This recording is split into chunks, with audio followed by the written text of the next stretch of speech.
ओम श्री महागणाधिपतये नमः। ओम श्री महासरस्वत्यै नमः। ओम श्री गुरुभ्यो नमः। हरि ओम। ओम शरदिन्दुसमाकारे परब्रह्मस्वरूपिणि वासरापीठनिलये सरस्वति नमोऽस्तु ते। ओम गुरुर्ब्रह्मा गुरुर्विष्णु गुरुर्देवो महेश्वरः गुरुः साक्षात् परब्रह्म तस्मै श्री गुरवे नमः। మనం కిందటి వారం ఈ లీలావతి గణితంలో ఉండేటటువంటి పార్ట్ 2 ప్రారంభించాం, ద్వితీయ భాగం. అందులో దాన్ని మిశ్ర వ్యవహారం అన్నారు. ఆ ప్రకరణంతో స్టార్ట్ చేసాం. దాంట్లో కొన్ని సూత్రాలు ఇస్తున్నారు ఆయన. ఆ సూత్రాల ప్రకారం అంటే మామూలుగా మనకి ఇటువంటి ఈ పద్ధతిలో షార్ట్ కట్స్లా ఉన్నాయి. ఇది సూపర్ షార్ట్ కట్స్. వాటికి అంటే ప్రిన్సిపల్, ఇంట్రెస్ట్, రేట్స్ ఇవన్నీ ఉండగా కూడా రకరకాల కాంబినేషన్స్లో వాటిని తెలుసుకోవడానికి ఇచ్చిన స్టెప్స్ మీద మనం సూత్రాలు చూస్తున్నాం. ఇప్పుడు దాన్ని కంటిన్యూస్ చేస్తామండి. ఇప్పుడు ఈ శ్లోకం చదువుతాను. అథ ప్రమాణైర్గుణిత స్వకాలా వ్యతీత కాలఘ్న ఫలోద్ధృతాస్తే స్వయోగ భక్తాశ్చ విమిశ్ర నిఘ్నా ప్రయుక్త ఖండాన్ని పృథక్ భవంతి. ఇంకోసారి చదువుతానండి. సంధులు ఉన్నాయి ఇక్కడ. స్వకాలాన్ని ఆపకూడదు, మామూలుగా ఇంకా ఆపితే విసర్గ చెప్పాలి. అథ ప్రమాణైర్గుణిత స్వకాలా వ్యతీత కాలఘ్న ఫలోద్ధృతాస్తే స్వయోగ భక్తాశ్చ విమిశ్ర నిఘ్నా ప్రయుక్త ఖండాన్ని పృథక్ భవంతి. ఎవరు చదువుతారు ముందుగా? అమ్మ పూర్ణిమ గారు, కామేశ్వరి గారు ఒకసారి చదివి వినిపిస్తారమ్మా శ్లోకం? చదవండి. ప్రమాణైర్గుణితా స్వకాలా వ్యతీత కాలఘ్న ఫలోద్ధృతాస్తే స్వయోగ భక్తాశ్చ విమిశ్ర నిఘ్నాః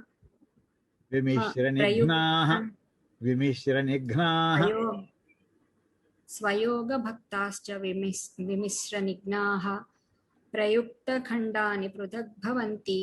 ఇంకొకళ్ళు ఎవరన్నా మూర్తిగా చదివించండి. ఇంకొకళ్ళు ఎవరు చెప్తాను? లక్ష్మీ వసుంధర. నేను చదువుతాను గురువు గారు. ఎవరండి? మీనాక్షి. చదవండమ్మా. అథ ప్రమాణైర్గుణితా స్వకాలా వ్యతీత కాలాగ్న ఫలోద్ధృతాస్తే స్వయోగ భక్తాశ్చ విమిశ్ర నిఘ్నాః ప్రయుక్త ఖండాని పృథక్ భవంతి. పదవిభాగం చెప్తాను. అథ ప్రమాణైః గుణితాః స్వకాలాః వ్యతీత కాలఘ్న ఫలోద్ధృతాః తే స్వయోగ భక్తాః చ విమిశ్ర నిఘ్నాః ప్రయుక్త ఖండాని పృథక్ భవంతి. ఇంకొకసారి చెప్తానండి, చూడండి. అథ ప్రమాణైః గుణితాః స్వకాలాః ఎంత పెద్ద సమాస పదం. వ్యతీత కాలఘ్న ఫలోద్ధృతాః తే స్వయోగ భక్తాః చ విమిశ్ర నిఘ్నాః ప్రయుక్త ఖండాని పృథక్ భవంతి. ఇందులో ఏంటంటేనండి, మనకి PNR/100 ఇచ్చినప్పుడు అంటే ఒక 100కి రేట్ అంటే మాట ఏంటి? 100 రూపాయలకి ఒక నెలకి ఏదో సమ్ ఎక్స్ అమౌంట్ అది వడ్డీ రేట్ అయితే ఏదో కొంత అమౌంట్ నేను 500, 600, 1,00,000 రూపాయలు ఏదో ఇస్తే ఎన్నాళ్ళకో టైం చెప్తే అప్పుడు ఎంత వడ్డీ వస్తుంది అనే మామూలుగా అందరికీ తెలుసున్నదండి. ఇది ఇందులో కొత్త పారిభాషిక పదాలు ముందర నేను ఇంట్రడ్యూస్ చేయాలి. మనకి ఏం చేద్దంటే అలవాటు తక్కువ ఈ ప్రమాణ పద్ధతుల్లో. ఇందులో చూడండి, కొన్ని పదాలు ఈ శ్లోకంలో మనం అంటే అర్థం చేసుకోవడానికి ముందర మనకి టెర్మినాలజీ ముందర అర్థం అవ్వాలి. అసలు ఫారున్న పెద్ద కష్టమేం కాదు. ఈ టెర్మినాలజీ దగ్గర ప్రాబ్లం. సంస్కృతంలో వాడినటువంటి ఆ పారిభాషిక పదాలు ఏమిటనే. ప్రమాణ ధనం మనకి ఇందులో వాడేటువంటి ప్రమాణ ధనం, ప్రమాణ కాలము, ప్రమాణ ఫలము. అంటే ఏంటంటే 100కి నెలకి ఏదో 5 రూపాయలు వడ్డీ. వాళ్ళ రోజులు అలా ఉండేది. అది 5 రూపాయల వడ్డీ చాలా ఎక్కువ. ప్రమాణ ధనం అంటే ఆ 100 రూపాయలు అనమాట. అంటే ఇవన్నీ రేటుని బట్టి డిసైడ్ అయిపోతున్నాయండి ఈ 3 పదాలు. అందులో రేట్ అంటే ఏమిటి, ఎంత అమౌంట్కి ఎన్నాళ్ళకి ఎంత వడ్డీ, అది స్టాండర్డ్ రేట్. అది ఆ స్టాండర్డ్ అనేదాన్ని ప్రమాణం అనేసేవాడు. ప్రమాణ ధనం 100 రూపాయలు, ప్రమాణ కాలం అది నెల అయితే నెల, ఎంతైతే కొంత ఏదో యూనిట్ డిఫైన్ చేసుకునేవారు, టైం యూనిట్. దానికి వచ్చే వడ్డీ ఏమిటి, ఆ 100కి ఆ నెలకి వచ్చేదాన్ని వడ్డీనే రేట్ అని అంటుంటాం మనం. ఇప్పుడు ఈ ఫిక్స్ అయిన తర్వాత ఏదో కొంత అమౌంట్, ప్రిన్సిపల్ అమౌంట్ ఎవడో లోన్ కింద ఇచ్చాడు. ఆ ఇచ్చిన ధనాన్ని అది ఇచ్చాధనం అనొచ్చు. ఇష్టం కొద్ది నా ఇష్టం అన్నట్టు దానేమో పి అని అంటుంటాం మామూలుగా ప్రిన్సిపల్. వడ్డీకి ఇచ్చిన కాలం ఇప్పుడు 5 నెలలకు ఇచ్చాడు, 6 నెలలకు ఇచ్చాడు, అంటే వాడు తీర్చాడు అనుకుందాం అన్నాళ్ళకి. దాన్ని ఇంకో 2 పదాలు ఉన్నాయండి. వడ్డీకి ఇచ్చినటువంటి కాలం అంటే ఇక్కడేమో 1 నెలకి ఇంత రేట్ అని చెప్పాడు. ఇప్పుడు 5 నెలలకు 6 నెలలకు 5 నెలలకు ఇచ్చాడు అనుకోండి. ఆ 5 నెలలని ఏమంటారంటే 3 పదాలు ఉన్నాయి. అది వడ్డీకి ఇచ్చినటువంటి కాలం మామూలుగా. అంటే వాడు సుజనుడైతే ఆ 5 నెలలు అయిపోయినా ఆ అమౌంట్ వాడి వడ్డీతో సహా తీర్చి ఇచ్చేస్తాడు. అలాంటి వాడికి అదే చెప్పుకుంటున్నాం. దుర్జనుడైనటువంటి వాడు, ఎగ్గొట్టేటటువంటి వాడు, అటువంటి వాడికి అసలు మందులు లేవు. దాన్నే ఈ వడ్డీకి ఇచ్చిన కాలానికి ఇంకో పేరు అంటే ఇచ్చాకాలం అని కూడా ఉంది. వాడికి మీకు ఇష్టమైంది అన్నాళ్ళు అంటే ఇది ఇచ్చాకాలం అని పేరు ఉంది దానికి. తర్వాత దానికి ఇంకొక పేరు కూడా వాడే, వ్యతీత కాలము. వ్యతీత కాలం అంటే గడిచిపోయిన కాలం అని. అంటే వడ్డీ ఎప్పుడు కడతాడు, ఆ టైం అయిపోయిన తర్వాత కడతాడు. అంటే దానికే 5 నెలలు అంటే 5 నెలలు అయిన తర్వాత కడతాడు, మొదలు ఎవడు కట్టాడు ప్రపంచంలో. అంచేది వ్యతీత కాలం. ఆ వేళ లెక్కలు వేస్తున్నాడు కనుక దాన్ని వ్యతీత కాలం అన్నాడండి. సో దానికి అప్పుడు ఏం చేస్తాడు వాడు, వడ్డీతో ఆ ప్రిన్సిపల్కి వడ్డీ కలిపి మొత్తం అమౌంట్ పే చేస్తాడు. వడ్డీ 5 అనుకుందామండి కాసేపు. అంటే 5 కూడా PNRB మనకి ఐ అంటే ఇంట్రెస్ట్కి వడ్డీ అని పదం ఉంటే, ఇప్పుడు ఆ టోటల్ అమౌంట్ ఎంత పే చేస్తాడు వాడు, ప్రిన్సిపల్ ప్లస్ ఇంట్రెస్ట్ అంటే P+I పే చేస్తాడు. దాన్ని ఏ అని మామూలు అమౌంట్ చూపిస్తున్నాం. దీన్నే మిశ్రము, మిశ్రధనము అంటారండి. ఇక్కడ పదం అది. మిశ్రధనం అంటే అసలు మూలధనం, మూలం ఎంత ఇచ్చాడు, దానికి వడ్డీ ఎంత అయింది, ఆ రెండు కలిసి వచ్చేటువంటి పదం మిశ్రధనం అనే పదం. ఇప్పుడు ఏమిటి అడుగుతున్నాడంటే మనకి అసలు ప్రిన్సిపల్ ఎంత, వాడు ఇప్పుడు ఏమి ఇస్తాడంటే ఇందులో మనకి ఈ ప్రమాణ ధనం తెలుసు 100 రూపాయలు, కానీ ప్రమాణ కాలం ఈ రేటు ప్రమాణ ఫలం మనకి ఇంట్రెస్ట్ అండి. అది చెప్తాడు. 5% అన్నాడు అనుకోండి. 5% అన్నాడంటే ఆటోమేటిక్గా SOT తెలిసినట్టే. అంటే మనకు అర్థం అవడం కోసం ST అని పెట్టాను నేను. టీ అంటే ఆల్వేస్ 1 మంత్ అనుకుందాం. ప్రస్తుతం ఈ వడ్డీ లెక్కలో టీ కూడా ఈ లెక్కలో 1 నెల అనుకోండి. ఎస్ అంటే 100 రూపాయలు అనుకోండి. అది ఫిక్స్డ్. అది అంచేతనే వాటి స్టాండర్డ్స్ అంటే ప్రమాణం అన్నారు. అంటే S = 100, T = capital T = 1 month. ఇప్పుడు ఇక్కడ వచ్చాడు పి. మనకి వాడు ఏమంటాడంటే నీకు ఏ చెప్తాను, ఆర్ చెప్తాను, ఏ చెప్తాను, ఏమండి టీ చెప్తాను, ఇచ్చాకాలం చెప్తాను. అంటే వాడు ఏం చెప్తాడు, R, small T, capital A, ఈ 3 ఇస్తాటండి. ఇప్పుడు ప్రిన్సిపల్ ఎంతో చెప్పు అని అడుగుతున్నాడండి. ఎలాగా దానికి ఎలా చెప్పారంటే ఫార్ములా శ్లోకంలో ఎలా వర్ణించారంటే, ఇక్కడ ఇద్దరు ఉన్నారు. సపోజ్ 2 అమౌంట్స్ తీసుకున్నాడు అనుకోండి. ఒకటే 2 అమౌంట్స్ ఇచ్చాడు. ఆ 2 అమౌంట్స్కి కలిపి మొత్తం మీద ఒక ఫిక్స్డ్ టైంకి ఫిక్స్ అయ్యాయి అనుకుందాం. అంటే ఇక్కడ X1 అంటే ఏంటనమాట, ఒక ఆసామీ దగ్గర ఇంకొక ఆసామీ 2 అమౌంట్లు 2 డిఫరెంట్ రేట్స్కి ఇంట్రెస్ట్కి వాడు అమౌంట్స్ లోన్ తీసుకున్నాడండి. 2 డిఫరెంట్ లోన్స్ వాళ్ళ దగ్గర మధ్యలో జరుగుతున్నాయి ట్రాన్సాక్షన్స్. అంటే ఈవేళ కొంత తీసుకున్నాడు, మళ్ళీ ఏదో అర్జెంట్ అవసరం ఏదో వచ్చింది, ఇంకో 10 రోజులు పోయిన తర్వాత నెల పోయింది, మళ్ళీ ఇంకో అమౌంట్ మళ్ళీ తీసుకున్నాడు. ఆ 2 క్లోజింగ్ డేట్ ఒకటి అనుకోండి, లేకపోతే 2 డిఫరెంట్ డేట్స్ ఏదైనా అనుకోవచ్చు. మనకి టైం ఇచ్చినప్పుడు ఏదైతే మనకేమి. ఇప్పుడు వాడు ఏం చెప్తున్నాడంటే, ఇప్పుడు చూడండి ఫార్ములా ఎలా చెప్తాడంటే, ఇది క్యాలిక్యులేట్ చేసుకోండి. స్టాండర్డ్ అంటే ప్రమాణ ధనము మొదటి వాడిది, మొదటి లోన్ అమౌంట్, మొదటి లోన్ అమౌంట్ యొక్క ప్రమాణ ధనము ఇంటూ మొదటి లోన్ యొక్క టైం యూనిట్ అంటే 1 మంత్, అది 1. T1 అంటే 1 అని ఫిక్స్డ్. అది S1 అంటే కూడా 100 ఫిక్స్డే. 100 × 1 ఫిక్స్డ్ అండి. ఇంకా R1 అంటే ఏమిటంటే రేటు. సో మొదటి లోన్ తీసుకున్నటువంటి అమౌంట్ రేట్ ఎంతైతే ఉందో దానికి అది ఎన్నాళ్ళకి తీసుకున్నాడో అది T1 అంటే 100 × 1 ఇది క్యాలిక్యులేట్ చేయండి ముందర. ఇది ఒక పార్ట్ అలా పెట్టుకోండి. అలాగే రెండో లోన్ తీసుకున్నాడు అనుకుందాం. రెండో లోన్ తీసుకుంటే దానికి సంబంధించిన ప్రమాణ ధనము ప్రమాణ కాలము మళ్ళీ అదే ₹100 మళ్ళీ ఒకటే. సో 100 ×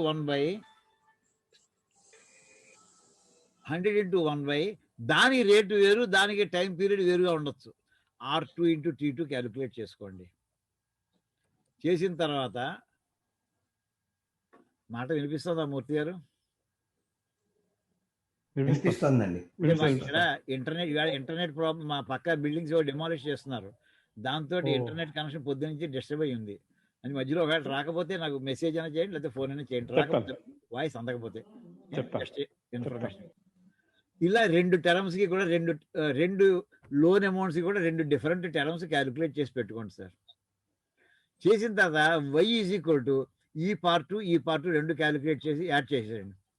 X1 + X2 క్యాలిక్యులేట్ చేసుకోండి. మిశ్రధనం వాడు ఇచ్చాడు అమౌంట్. ఇప్పుడు మనం అడిగింది ఏంటి? మొదటి ప్రిన్సిపల్ అమౌంట్ ఎంత, మొదటి లోన్ అమౌంట్ ఎంత తీసుకున్నాడు, అసలు ఎంత మొదటి లోన్లో. దాని ఫార్ములా ఏం చెప్పారంటే ఈ X1 × మిశ్రధనం / Y, ఈ టోటల్ X1 + X2 అండి. అదే రకంగా రెండో లోన్ తీసుకుని ఉంటే దానికి కూడా ఇక్కడ చెప్పాడు X2 ఇందాక ఏది క్యాలిక్యులేట్ చేసాము ఇంటూ మిశ్రధనం అంటే రెండు లోన్కి కలిపి మొత్తం అమౌంట్ ఎంత అది చెప్తున్నాడు వాడు. టోటల్ ఇచ్చేది 2 ప్రిన్సిపల్ ప్లస్ 2 ఇంట్రెస్ట్ కలిపి అమౌంట్ చెప్పాడు మనకి. దానిపై ఈ X1 + X2 వేస్తే మొదటి ప్రిన్సిపల్ అమౌంట్ ఎంతో తెలుస్తుంది, రెండో ప్రిన్సిపల్ అమౌంట్ ఎంతో తెలుస్తుంది అండి. ఇదండి ఇప్పుడు శ్లోకంలో చూడండి. ఈ మాట దగ్గరెట్టిన ఇప్పుడు అర్థ ప్రమాణ అంటే మొత్తం అంతా కనిపించాలంటే శ్లోకం ఇది కనిపించాలంటే ఒకసారి ఈ సైజులోనే ఉంటే సరిపోతుందండి. చూడండి ఒకసారి, పెద్ద చేస్తే కింద కనిపించవు. అర్థ ప్రమాణై గుణితా స్వకాల అంటే ఇక్కడ చిన్న చేద్దాం కొంచెం, ఇది కొంచెం కనిపిస్తుందండి, కొంచెం ఎఫర్ట్ పెట్టండి. ప్రమాణై గుణితా స్వకాలా అంటే ప్రమాణ ధనములతోటి వాటి కాలములు గుణితా మల్టిప్లై చేయండి, గుణించబడ్డాయి. గుణితా ప్రమాణై అంటే ప్రమాణ ధనం S1 చేత, దాని కాలము క్యాపిటల్ T1 చేత 2 మల్టిప్లై చేసుకోండి. అంటే S1 × T1 ఇక్కడ, అలాగే రెండో లోన్ ఉంటే S2 × T2 కూడా క్యాలిక్యులేట్ చేసుకోండి. తర్వాత ఏం చెప్తున్నాడు? వ్యతీత కాల ఘన ఫల 3 పదాలు ఉన్నాయండి ఇక్కడ. వ్యతీత కాలం అంటే మొదటి దానికి loan amount, loan time period ఎంత T1 అనుకోండి. ఆ T1 × దాని ఫలము అంటే ప్రమాణ ఫలము అంటే రేట్ అనమాట, దాని R1 అవుతుంది ఇక్కడ. R1 అంటే ఇక్కడ ఎంతైతే ఎంత R1 × T1తో క్యాలిక్యులేట్ చేయండి. ఘన అంటే మల్టిప్లికే చేయడం. సో వ్యతీత కాల ఫలోద్ధృత ఘన అంటే ఈ టర్మ్ని ఆ ఫలం అంటే అక్కడ మనకి ప్రమాణ ఫలం అని అర్థం అండి. ఈ రెండింటిని ఘన మల్టిప్లై చేయండి.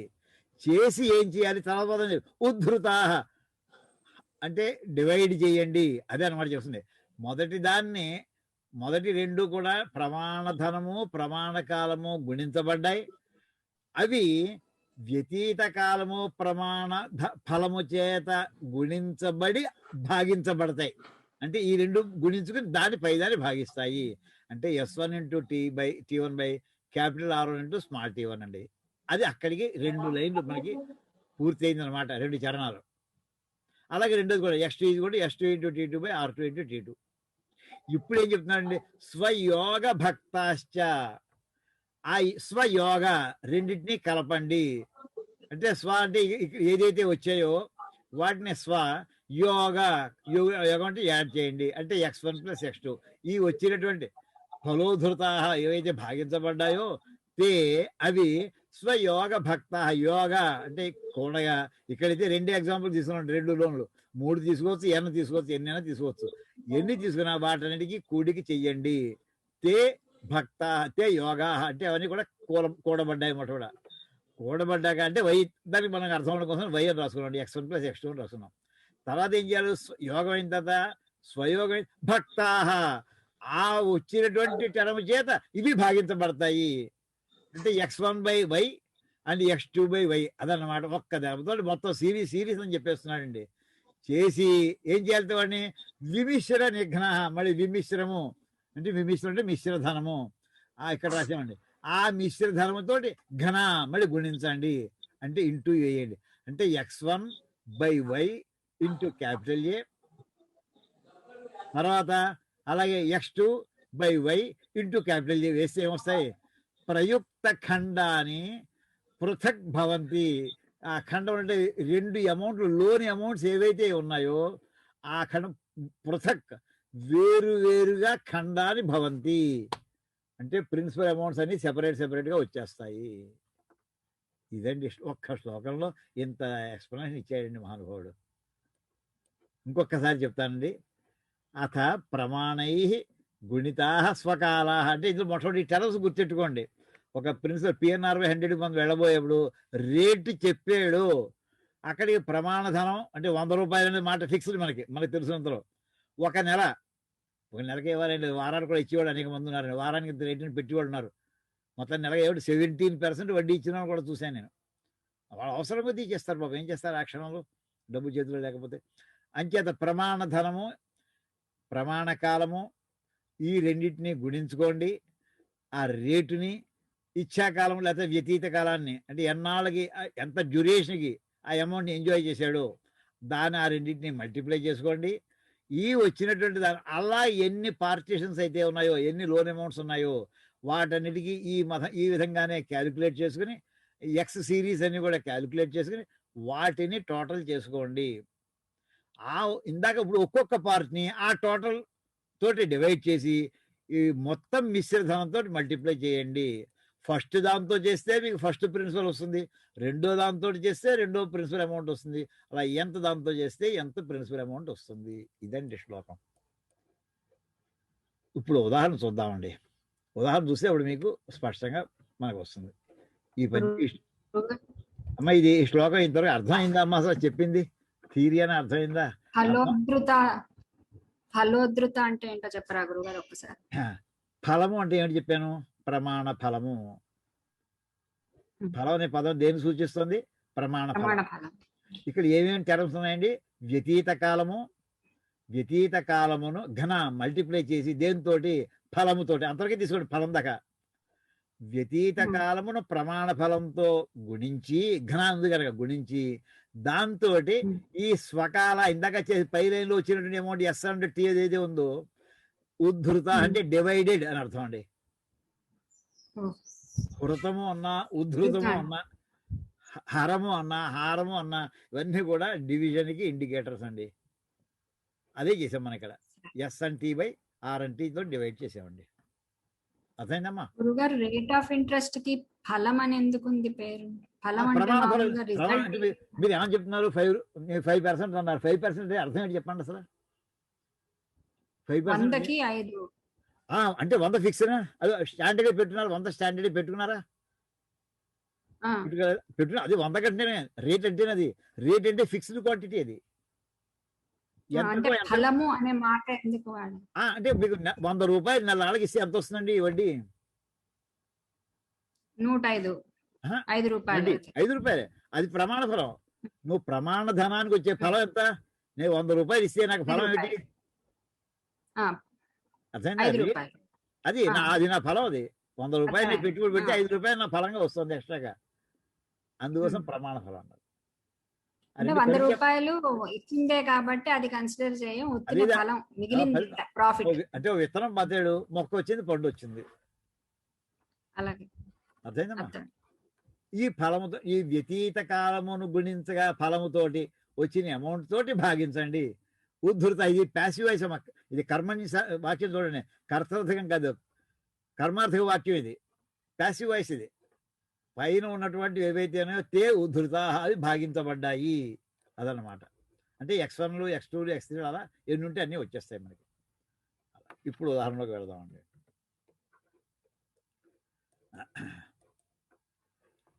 యత్పంచకత్రిక చతుష్కశతేన దత్తం ఖండైస్త్రిభిర్గణక నిష్కశతం షడూనం మాసేషు సప్తదశ పంచమతుల్యమాప్తం ఖండత్రయేపి ఫలం వద ఖండ సంఖ్యాం.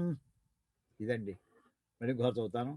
యత్పంచకత్రిక చతుష్కశతేన దత్తం ఖండైస్త్రిభిర్గణక నిష్కశతం షడూనం మాసేషు సప్తదశ పంచమతుల్యమాప్తం ఖండత్రయేపి హి ఫలం వద ఖండ సంఖ్యాం. పదవిభాగం చేశానండి. యత్ పంచకత్రిక చతుష్కశతేన దత్తం ఖండైః త్రిభిః గణక నిష్కశతం షట్ ఓనం మాసేషు సప్త. ఇవన్నీ కూడా ఏకపదం అండి, ఏక సమాసపదం.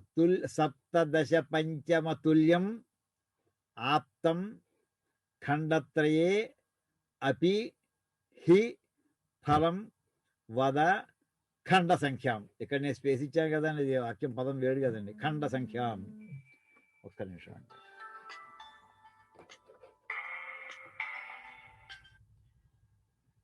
రామన్ గారు నేను క్లాసులో ఉన్నాను, తర్వాత నేను ఫోన్ చేస్తానండి.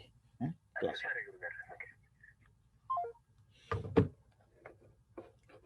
మరి ఇంకోసారి పదవిభాగం మళ్ళీ ఇంకొకసారి చెప్తున్నానండి. మీరు ఇప్పటి మీ అడుగుతాను, కాస్త ప్రిపేర్ అయ్యండి. పదవిభాగం ఎలా చెప్పాను. యత్ పంచకత్రిక చతుష్కశతేన దత్తం ఖండైః త్రిభిః గణక నిష్కశతం షట్ ఓనం మాసేషు సప్తదశ పంచమతుల్యం ఆప్తం ఖండత్రయే అపి హి ఫలం వద ఖండ సంఖ్యాం. అమ్మ నాగశారద గారు ఉన్నారమ్మా? శారదామ్మ గారు వచ్చారా? ఇంకోటి ఎవరిని అడగండి. లలిత్ అద్దంకి గారు లేదు, లలితా శ్రీహరి గారు ఎవరైనా సరే. లక్ష్మి గారు ఉన్నారా? తిరుపతి అమ్మా, తిరుపతి లక్ష్మి గారు ఉన్నారమ్మా? వెంకటలక్ష్మి గారు వచ్చారు? లేదనుకోండి, రాలేదు. వెంకటలక్ష్మి టీం లేదా? లేదండి. ఓకే, గవర్నర్ సరిగ్గా అడగండి. నమస్కారం గురువు గారు. మాట్లాడరేమ్మా మరి గవర్నర్? సరే, లేట్ గా ఎంటర్ అయ్యారా? లేట్ గా కాదండి, ఫస్ట్ నుంచి ఉన్నాను. అయితే నేను సరిగ్గా ఎంటర్ అయ్యి పలకరించే లోపల మీరు క్లాస్ స్టార్ట్ చేసేసి శ్లోకం చదివారు. అయితే ఈ శ్లోకం చదవండి ఒకసారి. ఈ శ్లోకం చదవండి, చెప్పండి. యత్పంచకత్రిక చతుష్కశతేన దత్తం ఖండైస్త్రిభిర్గణక నిష్కశతం షడూనం మాసేషు సప్తదశ పంచమతుల్యమాప్తం ఖండత్రయేపి ఫలం వద ఖండ సంఖ్యాం. పదవిభాగం చెప్పండి. యత్ పంచక త్రిక పంచక త్రిక చతుష్క శతేన అక్కడికి వచ్చిన పంచక అలా కాదు, ఉండండి. పంచకత్రిక చతుష్క శతేన కూడా ఇదంతా కలిపి ఒకటే అని నా అనుమానం. పంచకత్రిక చతుష్క ఇందాక నేను చెప్పింది ఇంకా అనుమానం ఏంటంటే 2 సార్లు చదివి చెప్పిన తర్వాత సరిగ్గా వినలేదన్నమాట మీరు. అయితే పంచకత్రిక చతుష్క శతేన ఏక సమాసం చెప్పాను, అది పెద్ద పదం చెప్పాను. తర్వాత అవునండి, అవును, మీరు అలాగే చెప్పారు. గుర్తొచ్చింది. అనుమానం లేదండి, అనుమానం లేదు. ఇప్పుడు గుర్తొచ్చింది, మీరు అలాగే కలిపి చదివేశారు. తర్వాత దత్తం వేరే మాట. తర్వాత ఖండైః త్రిభిః గణక నిష్కశతం షడ్ ఊనం వచ్చింది ఇక్కడ. దీని సంగతి చెప్పండి, మొదల దాటేయకండి. గణక నిష్కశతం ఏడు, దీని సంగతి ఏడు చెప్పండి అన్నట్టు. ఇది కూడా కలిపే ఖండైః తర్వాత త్రిభిః కూడా వేరేగానే, కానీ గణక నిష్కశతం ఒక మాట కాదండి. గణక త్రిభి కూడా కలిసిందా? త్రిభిః ఖండైః త్రిభిః గణక గణక అనేది గణకుడిని లెక్కలు చేసేవాడిని అడ్రస్ చేసి చెప్తున్నాడండి. హే గణక, హే గణక నిష్కశతం. నిష్కశతం ఏకపదం అండి. షట్ ఓనం. సరే, అయితే ఖండైః త్రిభిః గణక నిష్కశతం షడ్ ఊనం. షడ్ అవుదండి, విడతీస్తే షట్ అవుతుంది. షట్ ఊనం మాసేషు సప్తదశ పంచమ తుల్యం ఆప్తం. వీటి సంగతి ఏమిటి చెప్పండి. సప్తదశ పంచమ తుల్య అని విడివిడి పదాలా కాదా? కాదు, సప్తదశ ఒకటే. సప్తదశ పంచమ తుల్యం. ఇంకా ఎలా ఉండాలి? ఇంకా మీరు ఇప్పటి ఏం మిమ్మల్ని అడుగుతాను అనుకోండి, నేను చెప్పింది మీరు నోట్ చేసుకుంటుండాలి. సప్తదశ పంచమ తుల్యం చెప్పండి. సప్తదశ పంచమ తుల్యం. సప్తదశ పంచమ తుల్యం ఒకటే మాటలాగానా? మరి ఆప్తం ఏమిటో తెలియట్లేదు. ఆప్తం అంటే ఆప్తుడండి, పొందేటటువంటి వాడు, పొందబడింది. ఓహో, అంతేనా? ఖండత్రయే. ఇది ఖండత్రయే అపి. ఖండత్రయ వేయలేదు వాళ్ళు, మనం వేసుకోవచ్చు కానీ అవసరం అపి చెప్పాలి అక్కడ. ఖండత్రయే అపి. అదే ఖండత్రయ అపి. హి తర్వాత ఫలం వద ఖండ సంఖ్యాం. వద అన్నాడంటే ఎవడనమాట? హే గణక వద, చెప్పు అని. సో డైరెక్ట్ గా మాట్లాడుతున్నాడు ఇక్కడ. వద అంటే చెప్పు అని. అయితే ఆ గణక అన్నవాడిని చెప్పు అని అడుగుతున్నాడు. అదన్నమాట అండి. సరే, దీనికి ఏంటంటే ఇందులో ఇందాక చూసిన దాంట్లో 2 ఎగ్జాంపుల్స్ తీసి X1 X2కి 2 ప్రిన్సిపల్ అమౌంట్స్ ఉంటాయి, అంటే 2 లోన్ అమౌంట్స్ అనుకున్నామండి. ఇక్కడ 3 తీసుకున్నాడండి. ఏమండి తీసుకుని ఈ శ్లోకంలో మళ్ళీ నాకు ఇక్కడ 3 ఏమిటంటే రేట్లు తోట చెప్పేసాడండి. పంచక త్రిక చతుష్క శతం అంటే 100కి 5 ఒక రేటు, 3 ఒక రేటు, 4 ఒక రేటు అండి. అంటే 5%, 3%, 4% అండి. అలాగా ఏ అమౌంట్స్ అయితే ఇవ్వబడ్డాయో ఖండ ముక్కలుగా మొత్తం అమౌంట్ ఇచ్చాడు, కానీ ఎలా ఇచ్చాడు? ముక్కల కింద ఇచ్చాడు. త్రిభిహి ఖండై 3 పార్ట్లు 3 ఇన్స్టాల్మెంట్స్ ఇచ్చినట్టు అయింది మొత్తం. అయితే ఎంత వారి దగ్గర ఫిజికల్గా వేళ ఉన్నటువంటి ఎంత అమౌంట్? నిష్కశతం అంటే ఎంత అండి? నిష్కం అంటే కాయిన్ అనుకుందాం, రూపాయలు అనుకుందాం కాసేపు. నిష్కశతం అంటే రూపాయ శతం అని అనుకోండి, 100 రూపాయలు. నిష్కశతం 100 నిష్కములు, 100 నిష్కములు. నిష్కముని రూపాయలు వాడుకోండి, 100 రూపాయలు అని అర్థం. అయితే అది ఎంత? షట్ ఓనం 6 తక్కువ 100. షట్ ఓనం అంటే తక్కువ, షట్ అంటే 6 తగ్గించండి, 100 6 తీసేయండి, 94 అన్నమాట. 94 అమౌంట్.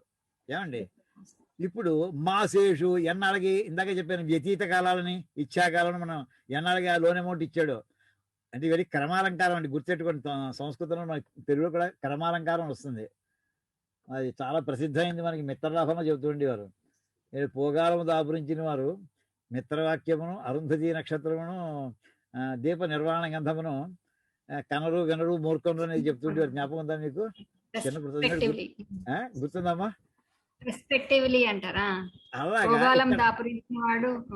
వినరు కనరు మూర్ఖులు చాలా ప్రసిద్ధి, చాలా ఫేమస్ కొటేషన్ అది. ఇక్కడ 5% 3% పైన ఇక్కడ చూడండి ఫస్ట్ లైన్ లో పంచక త్రిక చతుష్క శతాలు ఈ రేట్లు ఏవైతే ఉన్నాయో వాటి ఎన్నాళ్ళు డ్యూరేషన్స్ అనమాట? సప్త దశ పంచమ మాసాలు. 7 నెలలు ఒకటి, 10 నెలలు ఒకటి, 5 నెలలు ఒకటి అలా ఇవ్వగా అని మాసేషు సప్తదశ పంచమ తుల్యం అన్నాళ్ళ పీరియడ్ ఇవ్వగా ఆప్తం ఆ వచ్చినటువంటి అమౌంట్ ఏది చెప్పాడు. తర్వాత ఇప్పుడు ఖండత్రయేపి ఫలం వద, ఈ 3 భాగాల్లోనూ వచ్చినటువంటి మొత్తం ఎంత అమౌంట్ వాడికి వస్తుందో చెప్పవయ్యా అని అడుగుతున్నాడండి. ఇప్పుడు దీని ఫార్ములా ఏం చేయాలి చూడండి. ఇందాక చేసిన మన ప్రిన్సిపల్ అమౌంట్స్ రావాలి, అది ఎలా వస్తుందో చూద్దామండి. ఇప్పుడు 3 భాగాలు చేశాడు, 3 ఇన్స్టాల్మెంట్స్ అంటే 3 పార్ట్ల కింద ఇచ్చాడు లోను అనుకుందాం. అంటే నేను నెక్స్ట్ స్లైడ్లో పెడుతున్నాను, చూడండి ఒకసారి. ఇది రిపీటెడ్గా రాశాను కావాలనే, అంటే మనకి చూడగా మనసులో పడుతుందని. లేకపోతే ఇన్నిసార్లు రాయక్కర్లేదు, వచ్చాను ట్యాబులర్ ఫామ్ వేస్తే ఫాస్ట్గా అయిపోతుంది. కానీ మన కోసం ఇంప్రెషన్ కోసం ఫిజికల్గా ఎఫర్ట్ పెట్టి రాసాం. ప్రమాణ ధనం 1 అంటే 3 లోన్లు కదా. మొదటి లోన్ ఎంతగా పంచక అంటే 5 అన్నాడు, అంటే R1 అనమాట. అది ఎన్నాళ్ళకి స్టాండర్డ్ ప్రమాణకాలం ఎన్నాళ్ళు అవుతుంది? 1 నెలకి. ప్రమాణ ధనం ఎంత అవుతుంది? 100 రూపాయలకి. సో 100కి 1 నెలకి 5% వడ్డీని మనం ఇలా రాసుకోవచ్చు. S1 T1 capital R1 రాసుకోవాలండి. అవి ఏమేమి చూపిస్తాయి? మొదటి అమౌంట్ యొక్క ప్రమాణ ధనం, దాని యొక్క ప్రమాణ కాలం, దాని యొక్క ప్రమాణ ఫలం. ఈ ప్రమాణ ధనం ఎప్పుడు 100, ప్రమాణకాలం ఎప్పుడు 1 నెలే మనకి ఉదాహరణలో. ఇప్పుడు వాడు ఏదో కొంత అమౌంట్ ఇచ్చి ఉంటాడు, లోన్ తీసుకున్నాడు P1, ఇచ్చాకాలం చెప్పేసాడు ఇక్కడ. ఏమండి ఈ 5%కి సప్తతో ప్రారంభించాడు 7 నెలలు. 7 నెలలు వడ్డీ ఏదో మనకి ఏదో కొంత అమౌంట్ రావాలి. అంటే రావాల్సిన టర్మ్స్ అన్ని రాసేస్తే బ్లాంక్ వదిలిపెట్టేయండి, నెంబర్లు వాడిస్తే వేద్దాం. 5, 7 ఇచ్చాడు ఇంత మొత్తం మీద. తర్వాత 94 ఒకటి ఇచ్చాడు. ఇప్పుడు చూడండి, రెండో పార్ట్ తీసుకోండి అమౌంట్ ఆఫ్ లోన్కి, దానికి కూడా 3% ఇచ్చాడు. ఏమండి పంచత్రిక అన్నాడు కదా, త్రిక అంటే 3 అంటే 100 రూపాయలకి నెలకి 3 రూపాయలు వడ్డీ అనమాట.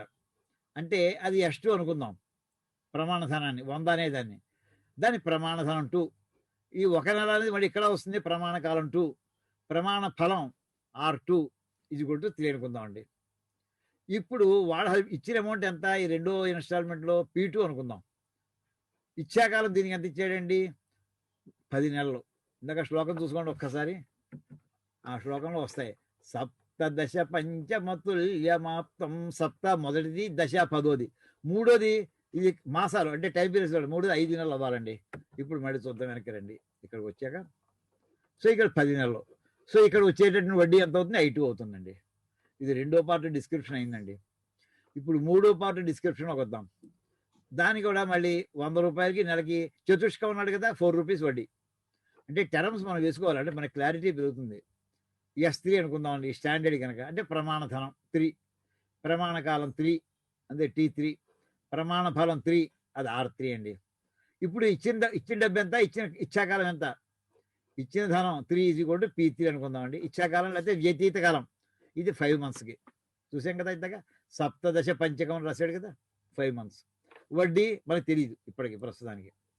ఇప్పుడు మనకి వాడు ఏం చెప్పాడంటే అందులో అన్నీ కూడా సమానంగా ఉన్నాయని ఒక మాట తీసుకురండి. I1 = I2 = I3 అని అందులో దత్తాంశం రాశారు. అది ఎక్కడుందో నాకు ఆ పదం కనపడలేదు. ఏమండి చూద్దాం. అది అయిన తర్వాత నెక్స్ట్ ఇంకా స్క్రీన్ ఇంకా పెడుతుందా? తుల్య సమాప్తం అనే తుల్యమాప్తం, అది తుల్యం. ఇది మొదటి దాంట్లో ఉన్నాం కదా, రెండోది ఇది ఇంకా నాకు ఇక్కడ చూడండి, అతుల్యం అని అన్నాడు కదా. మాసేషు సప్తదశ పంచమ తుల్యం అంటే ఈ 7 నెలలకి 10 నెలలకి 5 మాసాలకి కూడా తుల్యం ఆప్తం సమానంగా వచ్చింది. దాంతో అర్థమైపోయింది ఇక్కడ.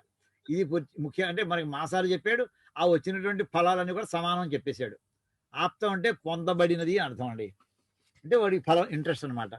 ఇప్పుడు నెక్స్ట్ ఖండత్రయేపి.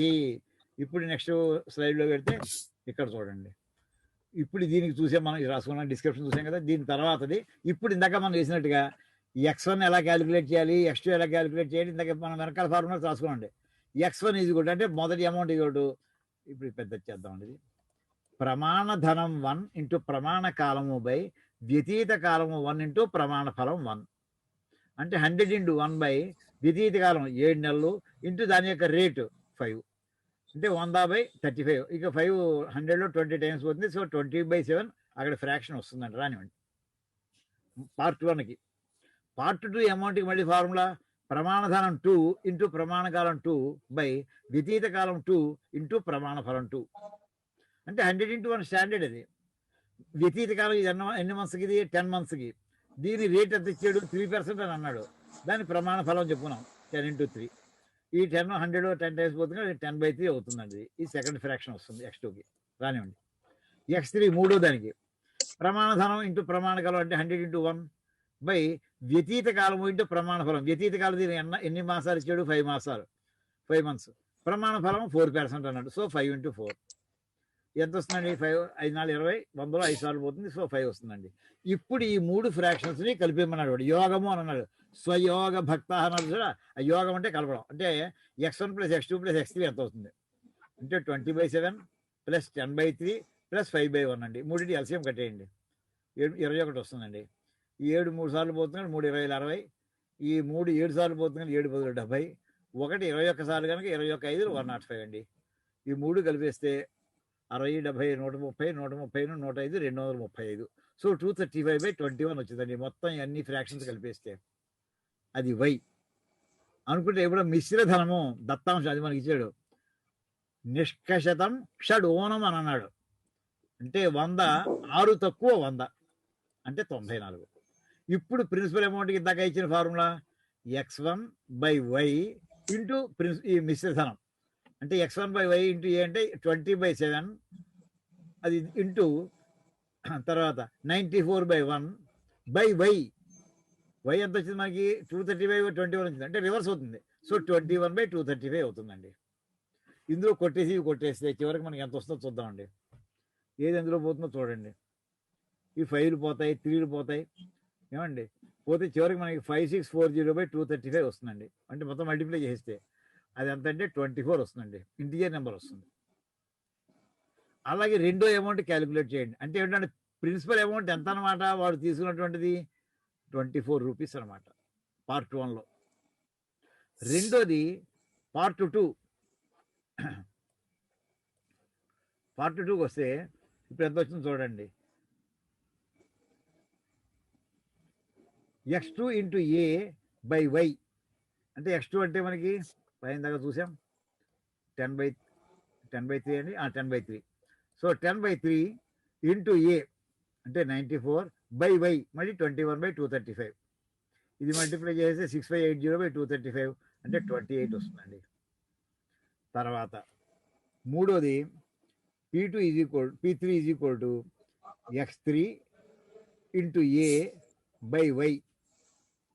x3 అంటే మనకి 5 వచ్చింది ఇందాకను, ఇంటూ a 94/y అంటే 21/235.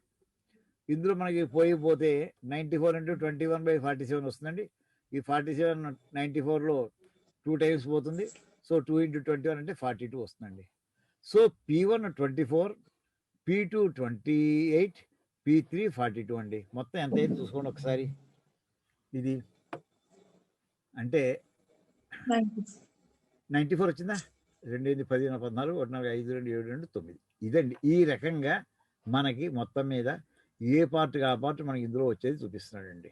ఇది ప్రిన్సిపల్ అనకూడదు యాక్చువల్లీ చెప్పాలంటే. మిశ్రధనం వచ్చిందాక ఒక్కొక్కటి ఎంతంత A1 A2 A3 అనండి, అది బెటర్. నేను రాసింది కరెక్ట్ కాదు ఇది. ఇంకేది నేను మిశ్రధనం అని చెప్పినప్పుడు వాడు 94 అయితే దాంతో గుణించేప్పుడు ఏ పార్ట్ మొదటి ఇన్స్టాల్మెంట్లో ఎంత వాడి కట్టినట్టు అయింది, 24 కట్టినట్టు అయింది. రెండోది 28 కట్టినట్టు అవుతుంది. మూడోది 42 కట్టినట్టు అవుతుందండి. ఇలాగా అంటే ఇచ్చిన దాంట్లో నుంచి మనం డిఫరెంట్ పార్ట్లు కింద చేసుకోవడం ఎలాగా అనేటటువంటి దానికి ఇది మనకి చిటకాలా మనం చెప్పేసాడు. ఇలా మల్టిప్లై చేయి, ఇలా డివైడ్ చేయండి, ఇలా యాడ్ చేయండి, ఇలా వేసుకోండి, మీకు పార్ట్లు వచ్చేస్తాయి. ఇదే మామూలుగా మనం స్టెప్స్ వేసి ప్రారంభించేవాడు బోర్డు కొల్లెడి చేస్తాడంత అవుతుంది. మొత్తం ఈ స్టెప్స్ అని కనుక ఇది యాక్చువల్లీ మనం ఫాస్ట్ టెక్నిక్స్ కింద ఎవరికైనా చెప్పాలంటే ఇంట్రెస్ట్ రేట్ల మీద కాంపిటేటివ్ ఎగ్జామ్స్ వెళ్ళేవాడికి ఈ ఎగ్జామ్ డెఫినెట్గా చెప్పచ్చు అండి. ఈ మోడల్స్ డెఫినెట్గా చెప్పచ్చు. మామూలు వేదిక మ్యాథమెటిక్స్లో మనకి ఏకాధికార పూర్వైన ఏకన్యూనైన పూర్వైన చాలాసార్లు చెప్తుంటాం సూపర్ ఫాస్ట్ టెక్నిక్స్ అని. అదే కాదు లీలావతి గణితంలో ఇప్పుడు ప్రస్తుతం మిశ్రమ ప్రకరణంలో ఇచ్చినటువంటి ఈ శ్లోకాలు ఏవైతే ఉన్నాయో ఈ వీటికి స్పీడ్గా మన ఆన్సర్లు తీసుకురావచ్చు. లేకపోతే ఇవన్నీ మనకి వల్ల అవుతాయా, ఎక్కడ క్యాలిక్యులేట్ చేస్తాం ఇవన్నీ. అప్పుడు ఎగ్జామ్లో మీకు ఎలా చేయడం సాధ్యమవుతుంది. అది ఈ ఎగ్జాంపుల్స్ కూడా మీరు జోడించి చెప్తూ ఉండండి ఎప్పుడైనా సరే చెప్పేప్పుడు. ఇదండి ఉదాహరణ. ఇది అయిన తర్వాత నెక్స్ట్ దాంట్లో పెడితే ఇంకోటి ఉందండి, షేర్ల గురించి కొంచెం వెళ్ళనివ్వండి అమ్మా. షేర్లు వ్యవహారం ఒకటి పెట్టాడండి. ఈ షేర్లు వ్యవహారం అంటే పెట్టుబడి. ఇప్పుడు కంబైన్డ్ బిజినెస్ చేసేప్పుడు ఒకే ఫుల్ అమౌంట్ పెట్టలేకపోతే 2 3 కలిసి పెట్టుబడి పెడతారు. సామాన్యంగా చిన్నప్పుడు దీపావళి సామాన్ కొనుక్కోవాలనుకోండి, ఈ మిరపకాయలను చేస్తుండే సూర్యకారంతో వాటితో తయారు చేసేవారు. చిన్నప్పుడు మేము చేసేవాళ్ళం. అప్పుడు స్టూడెంట్స్ మనకి ఇంత రూపాయి 2 రూపాయలు ఉండేవి అనుకోండి, అంతకంటే ఆ వేళ దాంతో కొంత వస్తుంది. ఇలా 2 3 కలిసి తయారు చేసేవాళ్ళం. అది ఇంట్లో పెద్దవాళ్ళు తెలిసేది కాదు. అలాంటప్పుడు వాటిని ఏమంటారంటే మనం ఈ ఫస్ట్ వాడి మొదటి వాడు పెట్టిన పెట్టుబడి 1 ఉందనుకోండి, దాని షేర్ వాడి పార్ట్ అనమాట. దాని పేరు ప్రక్షేపక. అదండి ఈ పదం ఈవేళ ఫస్ట్ టైం విన్నా నేను. ప్రక్షేపకం అనే మాట ఏంటంటే ఒక్కొక్కడే పెట్టుబడి అండి. అంటే అందులో డబ్బు వేస్తున్నాడు అన్నమాట. అందులోకి క్షేపణం అంటే విసరడం, అంటే అందులో డబ్బులు పడేస్తున్నాడు అనమాట. పడేస్తున్నాడు అనే మాటకి ప్రక్షేపణం. ఇది ప్రక్షేపక మిశ్రహత విభక్త ప్రక్షేపయోగేన పృథక్ ఫలాని. ఇది ఇంకో సూత్రం అండి. మిశ్ర వ్యవహారం చాలా 2 చరణాలు. మళ్ళీ చదువుతానండి. ప్రక్షేపక మిశ్రహత విభక్త ప్రక్షేపయోగేన పృథక్ ఫలాని. ఇందులో కూడా టెర్మినాలజీ చూద్దామండి. ప్రక్షేప 1 అంటే ఏంటంటే మొదటి పెట్టుబడి అండి. అంటే పార్ట్నర్, 3 పార్ట్నర్స్, ఒక్కొక్కటి మొదటి పార్ట్నర్ యొక్క పెట్టుబడి అంటే వాడి షేర్ 1 అందాం, దాన్ని P1 అనుకుందామండి. ఈ పెట్టుబడి పెట్టాక ఏదో మొత్తం మీద అది దుకాణం పెట్టారు అనుకోండి, అమ్మేడు అనుకోండి, ఆ 3 కంబైన్డ్గా అమ్మడం వల్ల ఏదో మళ్ళీ అమ్మేప్పుడు నా పార్ట్ అమ్ముతున్నావా నీ పార్ట్ అమ్ముతున్నావు, మొత్తం అమ్మడం అయిపోతుంది. ఆ డబ్బులు వచ్చిన తర్వాత వాటాలు తీసుకోవడం. నేను ఇంత పెట్టుబడి పెట్టా నాకెంత ఇస్తావు, నువ్వు ఇంత పెట్టుబడి పెట్టావు నీకెంత, అలా వేసేప్పుడు దానికి ఎలా చెప్తారంటే, సపోజ్ మొదటి వాడు పెట్టిన పెట్టుబడికి P1 అంటే అల్టిమేట్లీ వాడికి రాబోయే లాభం L1 అనుకుందామండి. అంటే వాడి యొక్క మిశ్రధనం ఎంత అవుతుంది, అది P1 ప్లస్, అంటే వాడి పెట్టిన P1 అనే పెట్టుబడికి L1 అనే లాభం రాబోతుంది. అంటే వాడి కనుక విడదీసి ముద్ద ఇస్తే A1 అని పేరు పెడితే దాని పేరు P1 ప్లస్ L1 అని చెప్పాల్సి వస్తుందండి. అలాగే రెండో వాడి పెట్టుబడి ప్రక్షేపక 2 ఉందనుకోండి, దాని పేరు P2. దానికి లాభం, వాడికి వచ్చేటువంటి లాభం L2 అనుకుందాం. సో వాడికి వచ్చినటువంటి ఆ పెట్టుబడి P2కి L2 కలిపితే వచ్చేటువంటి ఏంటంటే వాడి మిశ్రధనం ఎంత వాడికి తెలుస్తుంది. ఇప్పుడు మొత్తం లాభం ఎంత, ఇద్దరి మీద కలిపి L1 ప్లస్ L2 ఇద్దరే ఉంటే, 3 ఉంటే వాళ్ళు కూడా ఇలా ప్రపోర్షన్ ఇదే రకంగా సిరీస్లో నడిపించుకుంటూ పెడతాం. మొత్తం మిశ్రధనం ఎంత అంటే వీడి యొక్క మిశ్రధనము ప్లస్ వాడి యొక్క మిశ్రధనం. అసలు యాక్చువల్లీ ఇది ముందర వస్తుందండి, అమ్మేసిన తర్వాత వచ్చింది మిశ్రధనం. ఇప్పుడు దీపావళి సామాను చూడండి, అక్కడ మనకి సనత్ నగర్లో అక్కడ బ్రహ్మాండమైన షాపులు ఉంటుంటాయి. ఏ రష్గా ఉంటుందో 2-3 రోజులు ముందర నుంచి కూడాను. ఎవడు ఏమి కానీ చాలా పక్కగా వాళ్ళు అకౌంట్ వేసుకుంటుంటారని, ₹1 తేడా రాదు వాళ్ళకి. అంత పెర్ఫెక్ట్గా అకౌంట్స్ మెయింటైన్ చేస్తారు. అది మొత్తం ఉమ్మడి సొమ్మే, ఏ ఒక్కడిది కాదు, అది 5-6 షాపులు కలిపి నడిపించేస్తారు వాళ్ళు. మిగతా విడివిడిగా ఉంటాయి షాపులు అన్నీ కూడా. మొత్తం మిశ్రధనం ఈజ్గోటు P1 plus P2 plus L1 plus L2, అది క్యాపిటల్ L అనుకోండి, అది ఈజ్గోటు A1 ప్లస్ A2. ఇలా ఇవన్నీ టర్మ్స్ అండి ఇవి. ఈ టర్మ్స్లో మనకి ఏమి ఇస్తారట, ప్రక్షేపకాలు ఇస్తారటండి, వాళ్ళ షేర్లు, మిశ్రధనం ఇస్తారట. అప్పుడు అడిగేది ఏంటంటే, కలిపి వాడి విడివిడిగా ఉన్న కలిపి ఇచ్చినటువంటి దాంట్లో నుంచి మొదటి వాడి లాభం ఎంత, రెండో వాడి లాభం ఎంత, ఇలాంటి ప్రశ్నలు వేయచ్చు. రకరకాల ప్రశ్నలు ఇందులో రాసాడండి. ఇది ఒక పార్టీ ఇవాళ ఇందులో తీసుకున్నాను నేను. ఇప్పుడు చూడండి, దీనికి ఎలా చెప్పాడంటే, మొత్తం పెట్టుబడి ఎంత అంటే P1 ప్లస్ P2, అది క్యాపిటల్ P అనుకోండి. ఇప్పుడు మొదటి వాడి యొక్క మిశ్రధనం ఎంత అవుతుంది అంటే ఫార్ములా, ఇందాక మొట్టమొదటి చెప్పినటువంటి ఫార్ములా ప్రకారం P1 into capital A by P, అంటే ప్రపోర్షనేట్ అనమాట. ప్రపోర్షన్, వాడి ప్రపోర్షన్ ఎంత వస్తుందంటే total investment P1 plus P2, అందులో వాడి షేరు, ఆ పార్ట్ ఇంటూ మొత్తం వచ్చిన అమౌంట్, అది వాడిది అవుతుంది. చాలా లాజికల్గా ఉంది ఇది. P1 into capital A by P. అదే రకంగా A2 ఎంత అవుతుందండి, P2 into A by P. ఈ రకమైన ఫార్ములా వేసుకుంటే మనకి వాడి ఎవరి లాభం ఎంతంతో తెలుస్తూ ఉంటుందండి. ఇది ఇందులో మామూలుగా మనకి పద్ధతి. దీని మీద మిశ్రధనం ఇది కూడా ఏ అనుకుంటే ప్రక్షేప యోగము అంటే ఇందాక వచ్చిందంటే ఏమొచ్చిందంటే, అది వాడి యొక్క మిశ్రధనాలు వచ్చే విడివిడిగా లాభాలు కావాలనుకోండి, ఈ మిశ్రధనం ఏ అనుకుందాం. ప్రక్షేప యోగం అంటే వాడి పెట్టుబడులు మొత్తం ఎంత అండి, ఇవి P1 ప్లస్ P2. సో మొత్తం మిశ్రణలోంచి, అంటే మొత్తం పెట్టుబడి ప్లస్ మొత్తం లాభంలోంచి అసలు పెట్టుబడి తీసేసామనుకోండి, అంటే P తీసేసేయండి. ఆ డిఫరెన్స్ ఏమిటవుతుందంటే ఈ ప్రాఫిట్లో టోటల్ అమౌంట్ అవుతుంది, దానికి ప్రపోర్షను. సో మొదటి వాడి యొక్క లాభం ఎంతంటే L1 = P1 by P into D. రెండో వాడి లాభం ఎంతంటే P2 by P into D. ఇదే కష్టం ఉందని నాకు అనిపించలేదండి, మీకు ఏమైనా అనిపిస్తే చెప్పండి అమ్మా, చెప్పండి. ఎవరికి ఇందులో ఏమైనా కొంచెం అర్థం అవ్వని వాళ్ళు ఏమంటే మొహమాటం లేకుండా అడగండి అమ్మా, మళ్ళీ చెప్తాను. దీని తర్వాత ఇంకొక బాగుంది ఎగ్జామ్ గురువు. ఏమా బాగుంది, చాలా చాలా ఈజీగా పెద్ద అమౌంట్ కనుక్కుని ప్రిన్సిపల్ మైనస్ చేసి అంతా కాకుండా డైరెక్ట్ ప్రపోర్షన్ తీసుకొచ్చేసి. అంతే. ఆ ప్రపోర్షన్ తోటి అమౌంట్ ని డిస్ట్రిబ్యూట్ చేస్తున్నారు. ఇప్పుడు ఈ బ్యాక్గ్రౌండ్ తోటి మళ్ళీ మొదటి శ్లోకాన్ని వెళదామండి. ఇది ఎగ్జాంపుల్ కూడా అయిపోయి, దీనికి ఎగ్జాంపుల్ కూడా ఇచ్చారు, చూడండి ఒకసారి.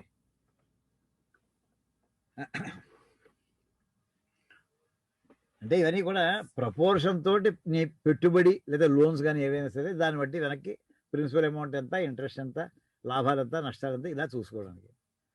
ఇప్పుడు చెప్పినటువంటి ప్రపోర్షన్ మీద షేర్స్ అంటే పెట్టుబడి ఉమ్మడి వ్యాపారం, అందులో దానికి ఎలా పంచాశదేక సహిత గణకాష్టషష్టి పంచోనిత నవతిరాది ధనాని యేషాం ప్రాప్త విమిశ్రిత ధనైస్త్రిశతి త్రిభిస్తై వాణిజ్యతో వద విభజ్య ధనాని తేషాం.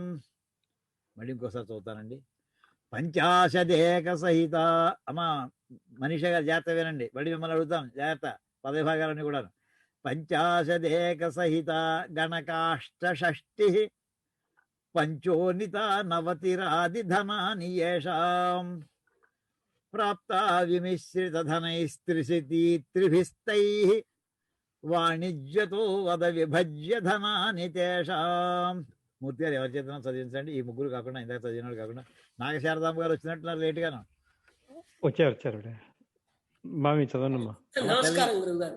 ఏమా అంత లేట్గా వచ్చారు క్లాసుకి? ఇవాళ మిమ్మల్ని ఎక్కువ నిద్ర అడగలేదు. పట్టేసి మెలుకువ. అది కాదమ్మా, ఇంట్లో ఎవరు కూడా అడగరు. మా క్లాసుకి కూర్చొని నీ పెద్దవాడు మీ ఇంట్లో సభ్యుని కనుక అడిగేస్తా. చెప్పండి అమ్మా, ఈ శ్లోకం చదవండి ఒకసారి. నిద్ర పట్టేసి మెలకు రాలేదు ఎందుకో మరి వాళ్ళ. ఓహో, అదొకటి ఆ సంగత. అయితే అలా నేను అలా అనుకోలేదమ్మా, ఏదో పని మీద వెళ్ళారు. లేదు లేదు లేదు, ఆ క్లాసులో ఉన్నాను, అయ్యిందా సిద్ధంగానే ఉండి అలా కూర్చుంటే నిద్ర పట్టేసింది, మెలకు రాలేదు. మాట్లాడతాను. చెప్పండి అమ్మా, చెప్పండి క్లాస్ చెప్పండి. కోసం సిద్ధంగానే ఉంటారు. ఎక్కువ అలా కాదు, సాధారణంగా. క్లాసులో కూర్చుంటే నిద్ర వచ్చిందంటే పోనీ సంతోషిద్దును. మ్యాథమెటిక్స్ క్లాస్ లో అవధాని గారి క్లాస్ లో నిద్ర వస్తుందా? అసలే టైం సరిపోవట్లేదు నేర్చుకోవడానికి, చాలా శ్రద్ధగా వింటే గానీ రావట్లేదు. అలాగే అలాగే అర్థం అవ్వదు, ఏదో చెప్పుకుంటే. చెప్పండి అమ్మా, ఈ శ్లోకం చదవండి.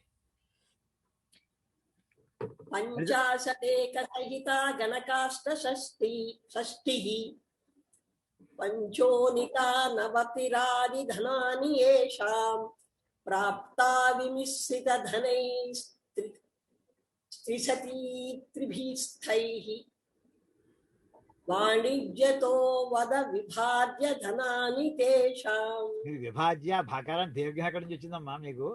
విభజ్య. విభజ్య ధనాని తేషాం.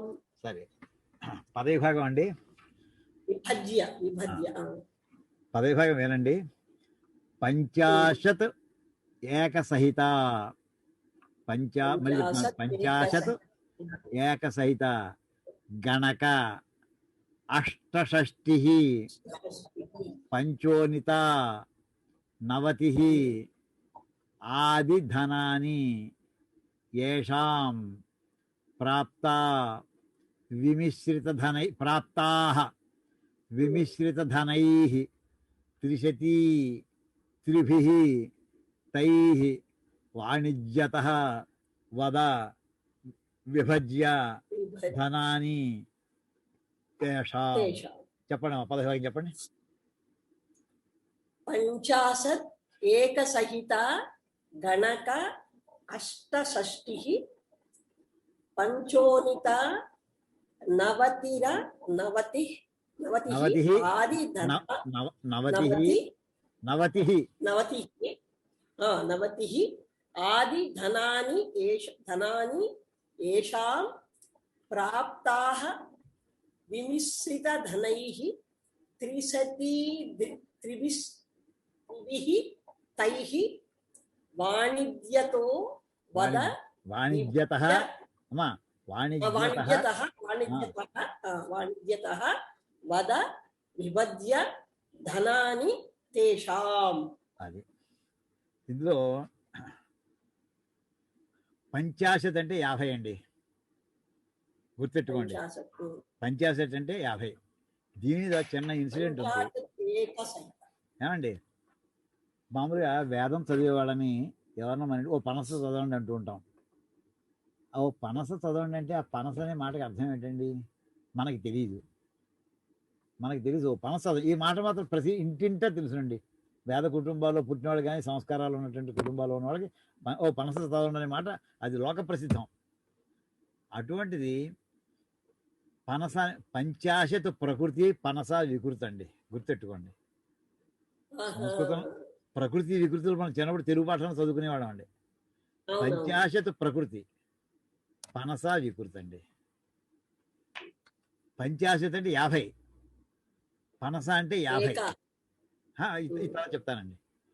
పనస అంటే 50. ఏమిటి 50 అంటే మనం మహర్షులు ఏం చేశారంటే వేద మంత్రాలకి ఒక నమ్మకం ఉందనుకోండి, చమకం ఉందనుకోండి, ఆ మంత్రాలు అలా వరుసగా చదివేస్తుంటే ఒక తరము తర్వాత ఇంకొక తరానికి కరెక్ట్గా వెళ్ళే అని ఎలాగ హామీ ఏమిటి, గ్యారంటీ ఏమిటి? అందుకోసం మన మహర్షులు ఏం చేశారంటే అండి, పదాలన్నీ కూడా కౌంట్ చేసేసారు. వర్డ్స్ అన్ని కౌంట్ చేసేసారండి మంత్రాల్లో. చేసేసి అంటే మొత్తం చాప్టర్ అనుకోండి, చాప్టర్లో కొన్ని పేరాలు ఉంటాయి, పేరాలో కొన్ని గ్రూప్ ఆఫ్ లైన్స్ ఉంటాయి. అదే రకంగా చాప్టర్ అనేది ఒక పన్నం అనుకోండి, వేద పన్నం. అందులో ఒక పేరాని అనువాకము అని అంటారండి. మన యజుర్వేదంలో ఈ వ్యవహారం ఏంటంటే అనువాకం అంటే ఒక పేరాతో సమానం. ఈ పేరాలో ఎన్ని పదాలు ఉన్నాయి? ఈ తరంలో కాదు, ఇంకో 10 తరాల తర్వాత చెప్పినా కానీ అన్ని పదాలు ఉండాలి. ఎక్స్ట్రాగా పదం రావడం వీలు. పదాలే కాదు, అక్షరాలు కూడా అంతే ఉండాలండి. అందుకోసం మన వాళ్ళు ఏం చేశారంటే ఈ పదాలు సపోజ్ ఒక మొదటి పేరాలో 254 వర్డ్స్ ఉన్నాయనుకోండి, కాసేపు అంతే. ఏం చేశారంటే ఆ గ్రూప్స్ 50 చొప్పున కట్ చేసేసారండి. మొదటి పనస 50 పదాలే కరెక్ట్గా లెక్కెడితే వాళ్ళు లెక్కెడతారు. అప్పుడు వేదపడి చదువుతుంటే లెక్కెట్టుకుంటూ ఉంటారు వాళ్ళు. ఆ పదాలు కౌంట్ వచ్చేస్తుంటుంది వాళ్ళకి. 50 చొప్పున చేసి చివరికి ఎన్ని మిగిలిపోతాయి? 4 మిగులుతాయండి. అది ఆ మహర్షులు మొట్టమొదటిలో 4 విడిగా ఉంచడమా, లేదా ఆఖరి దానికి మాత్రం ఆ మిగిలిపోయింది 50 + 4 54 ఓ పనసగా పెట్టేస్తారు. ఆఖరి పేరా మాత్రమే ఇట్ నీడ్ నాట్ బి 50. మిగతా అన్ని కూడా మాడ్యూల్ 50s అని 50s మాడ్యూల్స్ అన్ని కూడా లాస్ట్ మాత్రం చిల్లరంతా కూడా దాంతో కలిపేస్తుంటారు. 5 ఉండొచ్చు, 10 ఉండొచ్చు. అది మళ్ళీ 50 గడిపోతే మళ్ళీ కష్టం అవుతుంది, మళ్ళీ నెక్స్ట్ మంత్స్ అయిపోతుంది. ఇలాగా అదండి పనస అనే పదానికి. ఇక్కడ పంచాశత్ అంటది వెంటనే ఆ వేదంలో ఉండేటటువంటి ఆ పారిభాషిక పదం చెప్పాలని చెప్పాను. ఇప్పుడు చూడండి మన లెక్కలోకి వస్తే పంచాశత్ ఏకసహిత 50 ఒకటితో కూడిన 50 అండి. అంటే ఎంత అవుతుందండి? 50. అదనమాట పంచాశత్ ఏకసహిత. అదన్నమాట. అది మొదటి వాడి ప్రక్షేపకండి అండి, అంటే వాడి పెట్టుబడి. రెండో వాడి హే గణక. ఇక్కడ కూడా మళ్ళీ సంబోధన చివరి వద ఉందండి. వద చెప్పు అంటున్నాడు. ఎవరు చెప్పాలి? గణక. హే గణక, ఓ లెక్కలో స్పెషలిస్ట్ నువ్వు చెప్పబోయా, గణించడంలో విశిష్టమైనటువంటి లక్షణాలు ఉన్నటువంటి వాడుగా. అష్టషష్ఠి అంటే 8 ఎక్కువగా ఉన్నటువంటి 60. ఎప్పుడు కూడా మనం చెప్పుకున్నాం అంకానాం వామతో గతి. మొదట చెప్పిన నెంబర్ ఏదైతే ఉందో అది వన్స్ ప్లేస్లో పడిపోవాలి. తర్వాత చెప్పేటటువంటి పదం ఏదైతే ఉందో దాని యొక్క వాల్యూ రైట్ టు లెఫ్ట్ వెళ్ళాలి. అంటే అష్ట ముందర వచ్చింది, అది 8 ఎక్కడ పడాలన్నమాట? వన్స్ ప్లేస్లో రైట్ టు లెఫ్ట్ మూవ్మెంట్ అండి మనకి మన సంస్కృతంలో గణితంలో. షష్ఠి అంటే 6 కాదండి, 60. అంటే 6 పదులు. అంటే 10ల స్థానంలో 6 వేయి. అంటే మొత్తం అప్పుడు నెంబర్ ఎంత అవుతుందంటే 60 అయిందని అర్థం అండి. దాని పేరు అష్టషష్ఠి. అంతేది మనం గుళ్ళో అష్టోత్తరం పూజ చేయించండి అంటున్నాం. అష్టోత్తరం కాదు, అసలు అష్టోత్తర శతనామావళి పూజ. అష్టోత్తరం అని పదం అలవాటు చేసేసాం మనం. ఉత్తరం 8 తర్వాత ఉన్నటువంటి 100. ఇక పంచాశత్ ఏకసహిత అన్నట్టుగా 8 ఎక్కువగా ఉన్నటువంటి 100 అంటే 108 అని అర్థం అండి. ఇక్కడ అష్టషష్ఠి అన్నాడంటే అక్కడ కూడా అష్టశతం అంటే 108 లెక్క వస్తుందండి. మనం అష్టోత్తర శతం అంటే అష్టశతం అంటే సరిపోతుంది. అయితే శతకాష్టకం కాదు, 800 కాదు అక్కడ. అది చూసుకోండి. తర్వాత పంచోనిత నవతి. నవతి అంటే 90 అండి. నవతి అంటే 90. పంచ ఊనిత 5 తక్కువ. 5 తక్కువ 90 అంటే ఎంత అవుతుందండి? 85 అవుతుంది. అదండి ఇక్కడ ఈ పదాలు ఇందులో 50 ఏకసహిత అంటే 51, అష్టషష్ఠి అంటే 68, పంచోనిత నవతి అక్కడ దాకా తీసుకోండి. మీరు ఒక పద అర్థం తీసుకోవడానికి మామూలుగా తీసుకుంటే పంచోనిత నవతి విడివిడి తీసుకోవచ్చు, లేదా కలిపి చెప్పిన సమాసపదం అనుకుంటే పంచోనిత నవతి వరకు కూడా తీసేసుకోవచ్చు. ఏకంగా సమాసపదంగా 85 అవుతుందండి. ఇలాంటి విధంగా ఉండగా అమౌంట్స్ ఇలాగా ఆది ఈ విధముగా ధనాన్ని ఏషాం ఎవరి ధనములు ఎలా ఉండగా ప్రాప్తా ఏమిటి వచ్చే వీళ్ళకి మిశ్రధనం మొత్తం ఎంత వచ్చిందండి వీళ్ళకి 300 విమిశ్రిత ధనై వీళ్ళందరికీ వచ్చినటువంటి మొత్తం ఎంత వచ్చిందంటే 300 అంటే 300 ముగ్గురికి కలిపి మొత్తం ఎంత వచ్చిందంటే 300 వచ్చిందండి. ఇప్పుడు సమస్య ఏంటంటే అందులో క్వశ్చన్ విడివిడిగా మిశ్రధనములు మొత్తం మిశ్రధనం 300 అయితే విడివిడిగా వాళ్ళ మిశ్రధనములు ఎంత అంటే ప్రపోర్షనేట్ ప్రకారం వేసేయాలి. ఇదే కదండి ఇందులో మనం చేయవలసింది. ఈ ప్రపోర్షన్ ఎలా చేస్తాం మామూలుగా? ఇప్పుడు మొత్తం పెట్టుబడి ఎంత అన్నమాట అందరూ చూస్తే మొత్తం పెట్టుబడిలో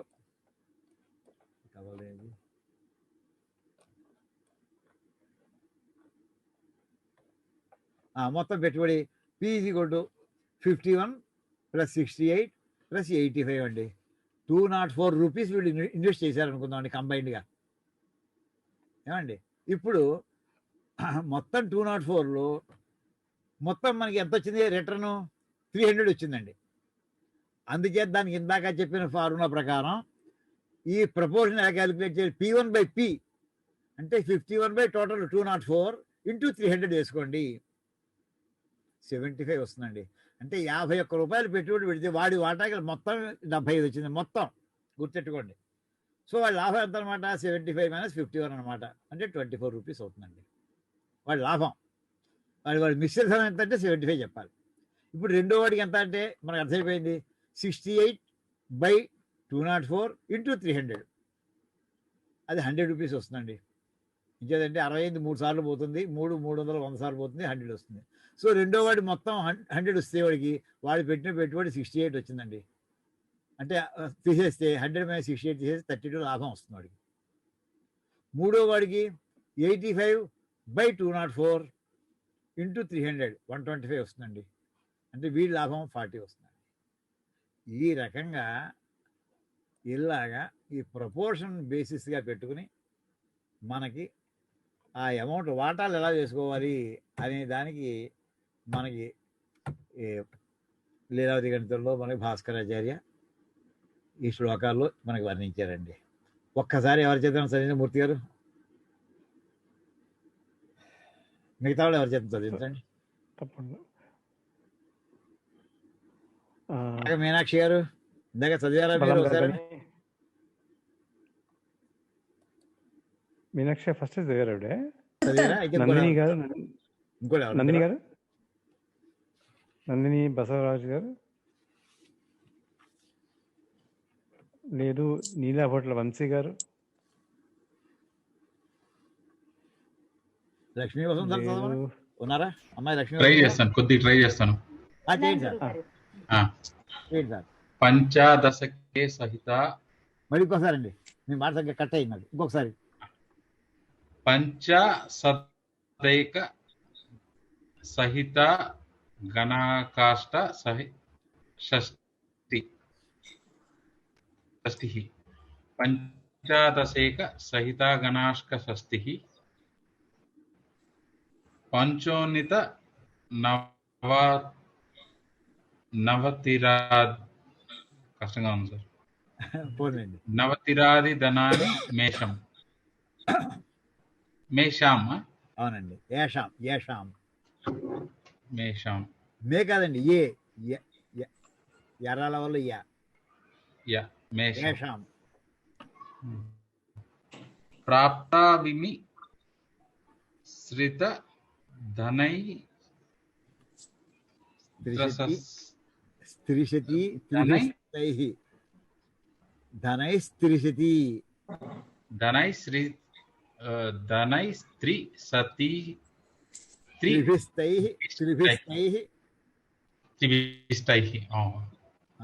త్రిభిష్టైః వాణిజ్యతో వద ఆ, విభజ్య విభజ్య విభజ్య ధనాని తేషాం. అది ఎవరైతే ఏషాంకి తేషాం వస్తుందండి. ఎవరెవరి అమౌంట్లు ఎలా ఉన్నాయో వాళ్ళ వాటకి ఎంతంత వాటాలు వస్తాయో చెప్పవయ్యా. అదండి, బాగుంది. ఇంకోటి ఎవరు చేద్దాం? భరత్ గారు మీరు చెప్తారండి? చెప్తానండి, ట్రై చేస్తాను. భరత్ గారండి, భరత్ నేనా? అవును అవును.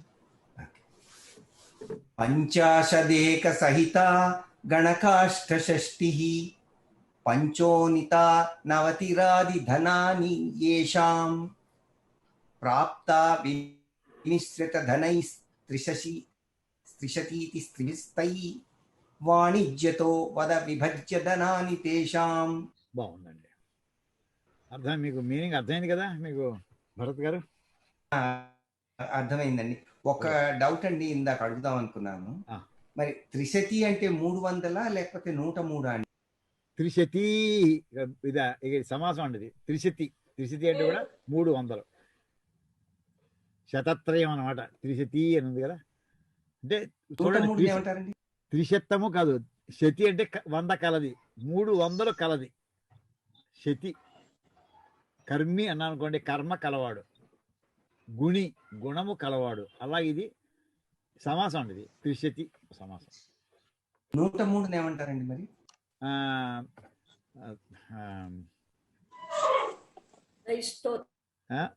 అమ్మ నాగశారద గారు ఏమంటారమ్మా? 103 వచ్చా సరకనే ఏమంటారు? పంచాశ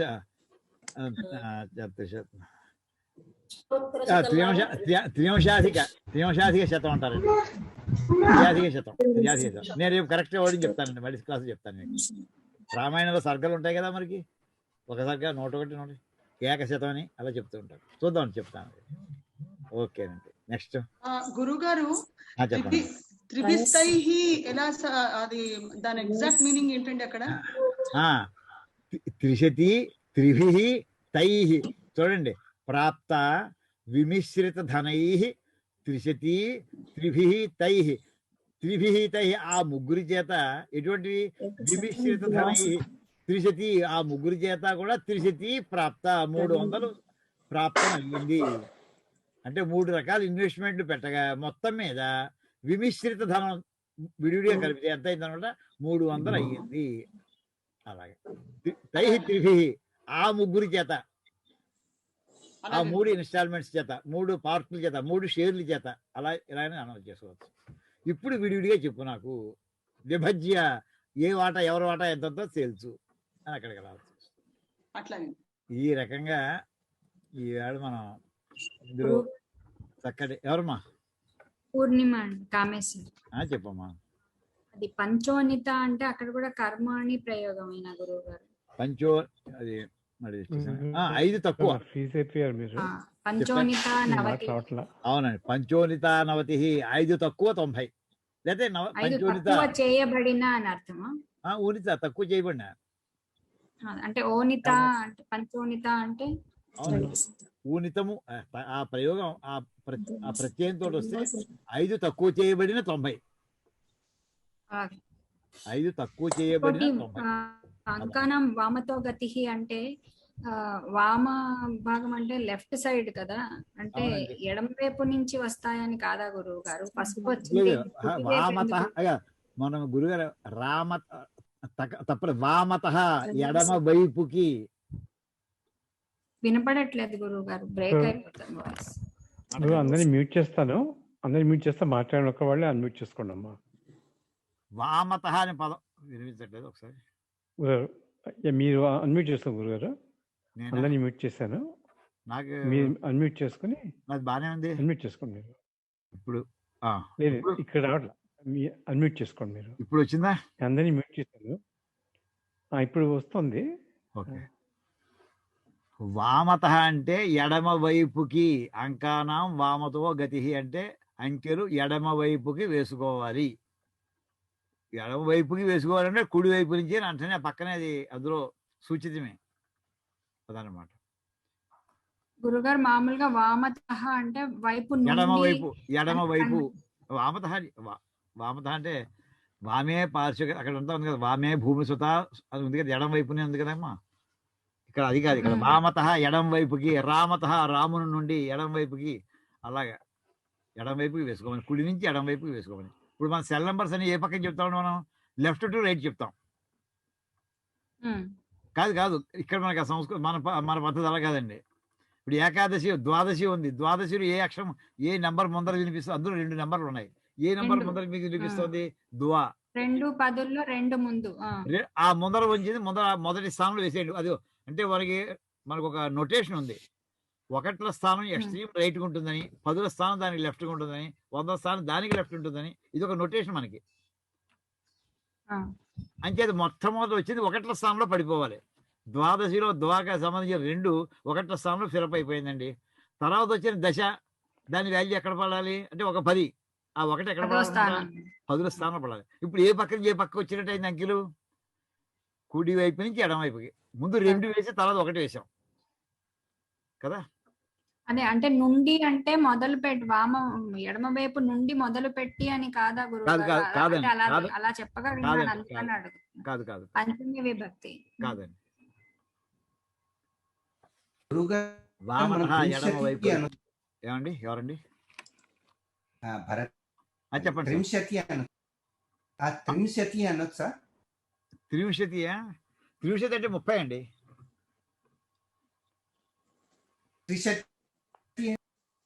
నేను మీకు చూసి చెప్తా. ఒక్క నిమిషం, ఒక్క లైన్లో ఉండండి సార్. ఒక్క నిమిషం.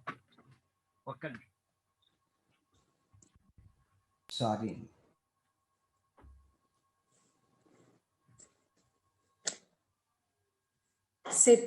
త్రిశతి అంటే 300, త్రయోశత అంటే 103. అలా శతం అంటే 100, ఏకశత, ద్వాశత, అలా త్రయోశత.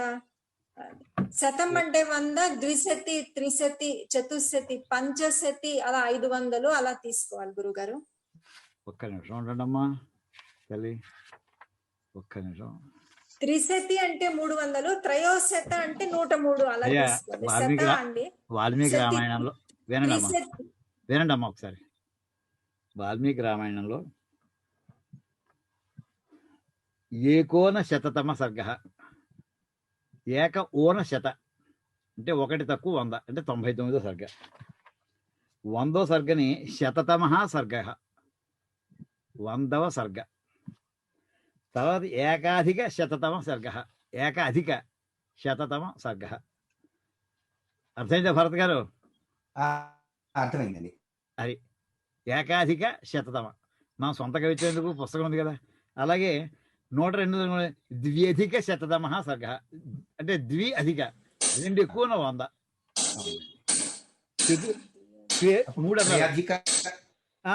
103 కిందగా అడిగారు. 3 అధిక శతతమ సర్గ, స్త్రీయ సకార రేఫ యకారాలు 3 అధిక శతతమ. అలాగే 4 శతతమ, 5 శతతమ, 7 అలా ఉందండి పదం. డౌట్ క్లారిఫై అయింది కదా? ఓకే చెప్పండి. ఏం లేదు, ఇందాక మన ఎగ్జాంపుల్స్ లో గణక అన్నమాట 2-3 సార్లు వచ్చింది మనకి. అంటే లెక్కలు చేసేవాడిని సంబోధించినట్టుగా వచ్చింది. ఆ కాలంలో వ్యాపారస్తులు లెక్కలు రాకపోతే లెక్కలు వచ్చే వాళ్ళకి వెళ్ళే వాళ్ళు ఏమంటుంది వ్యాపారస్తులు. వ్యాపారం లెక్కలు రాకపోతే వాడు లెక్కలేం చేస్తాడు? వాడు వడ్డీ ఎలా క్యాలిక్యులేట్ చేస్తాడు? అది కాదు, క్యాలిక్యులేట్ చేసేవాడు ఏమైనా ఉండేవాడు సపరేట్ గా? అంతే, అలాగా అంతే.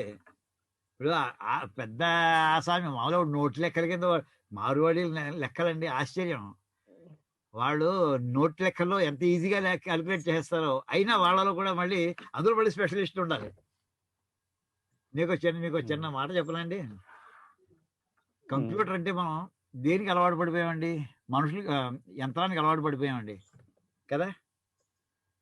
కానీ మన ఆంధ్రప్రదేశ్ గవర్నమెంట్లో, నేను హైదరాబాద్ వచ్చిన కొత్తలో 1971-72లో ఇరిగేషన్ డిపార్ట్మెంట్లో ఒక పోస్ట్ పేరు కంప్యూటర్.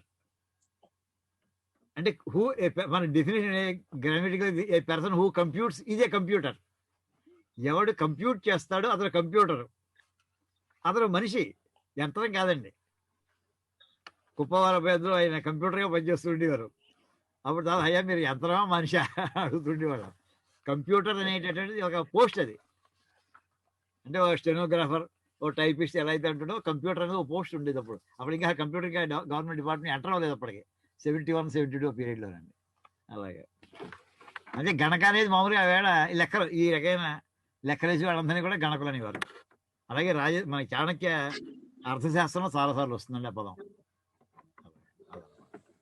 ఓకేనండి. కానీ ఇక్కడ తమాషా ఏంటంటే ప్రాబ్లం యాక్చువల్ గా ఎక్స్ప్లెయిన్ చేయడానికి ఒక శ్లోకం, దాని ఉదాహరణ ఇవ్వడానికి ఇంకొక శ్లోకం. అవునండి. అంటే మీరు ఎక్కువ చెప్పేసినా తప్ప ఆయన ఎంత సులభంగా చెప్పేస్తున్నాడు చూడండి.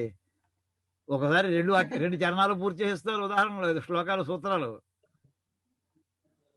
అసలు అంత విషయాన్ని ప్రాబ్లం ఏమో జస్ట్ 2 లైన్లలో ఉంది. ప్రక్షేపకామిశ్రహత విభక్తాః ప్రక్షేప్రయోగేన పృథక్ ఫలాని, అంతే. అది ప్రాబ్లం.